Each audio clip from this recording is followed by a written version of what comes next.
Well, thank you very much. I just said to Mike, this is fantastic. There's a chance of massive conflict. We have a lot of American people in this area, and I said, we got to tell them to get out because something could happen soon.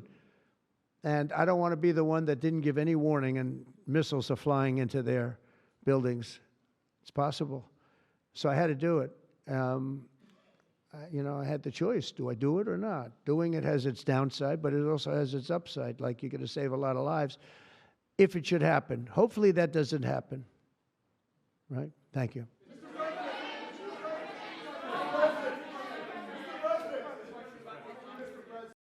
Well, I'd love to avoid the conflict. Iran's going to have to negotiate a little bit tougher, meaning they're going to have to give us some things that they're not willing to give us right now. I'm the last person. I've kept us out of wars. Mr. President, how imminent is an Israeli strike on Iran? Well, I don't want to say imminent, but it looks like it's something that could very well happen. I want to have an agreement with Iran.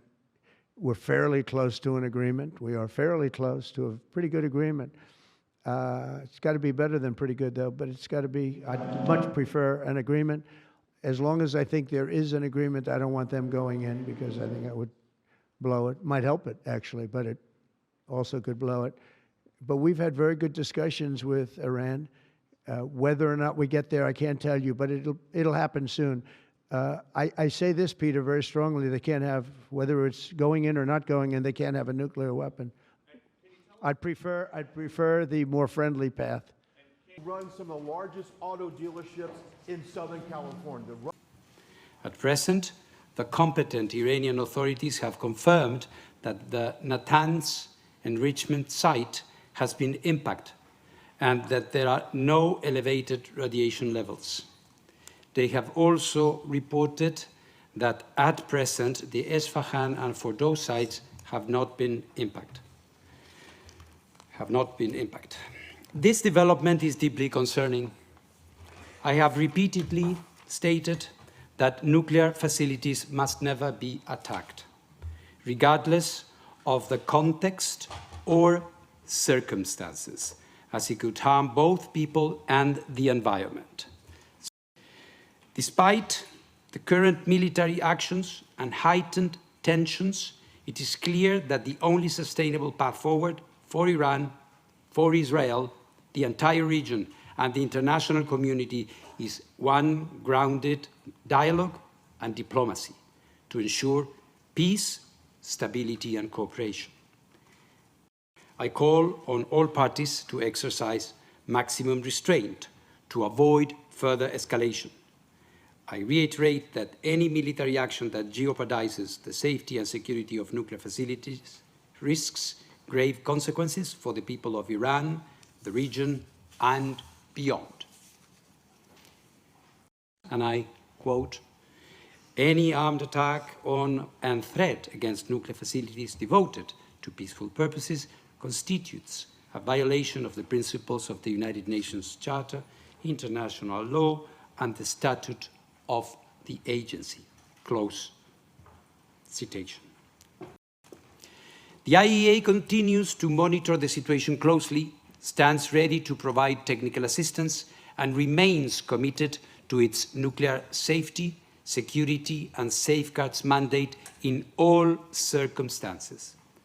I stand ready to engage with all relevant parties to help ensure the protection of nuclear facilities and the continued peaceful use of nuclear technology in accordance with the agency mandate, including deploying agency nuclear security and safety experts in addition to our safeguards inspectors in Iran, wherever necessary, to ensure that nuclear installations are fully protected and continue to be used exclusively for peaceful purposes.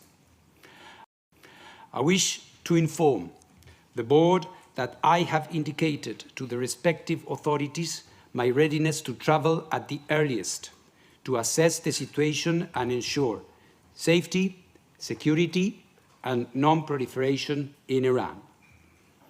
Jerusalem's Al-Aqsa compound was empty from worshippers during Friday prayers following an Israeli strike on Iran on Friday, June 13th. Muslim worshippers said Israeli forces prevented them from entering the compound and imposed restrictions around the area.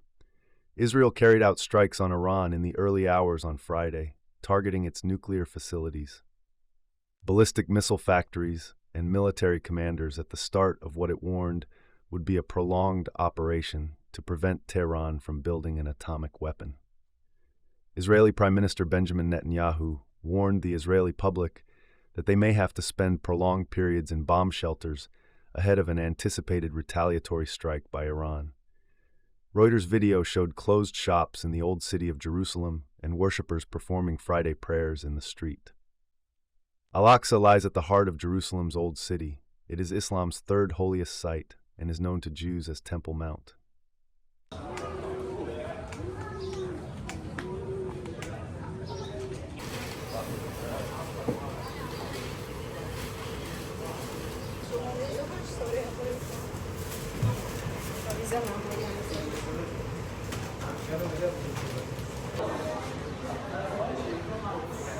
مبروك العيشة.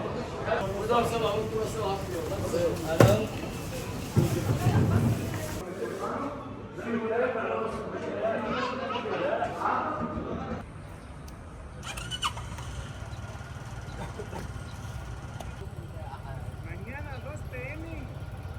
posiblemente habla.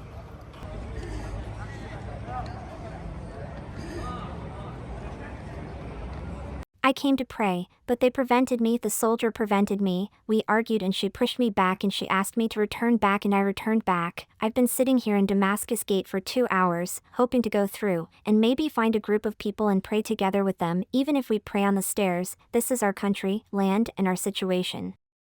The reason?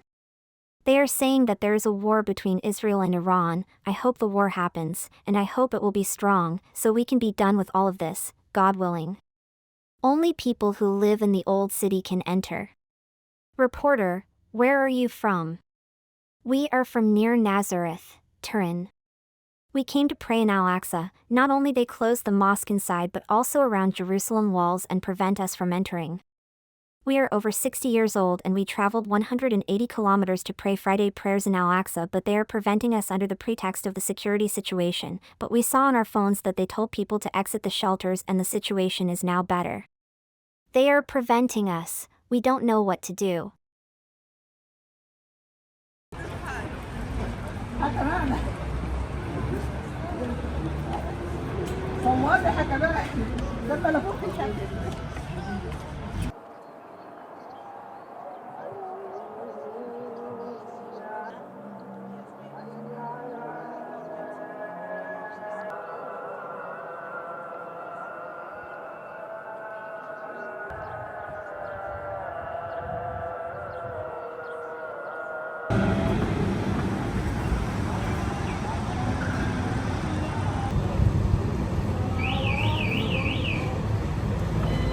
سمع الله لمن حمده ربنا ولك الله اللهم إن الأرض قد ضاقت بالمجاهدين في سبيل الله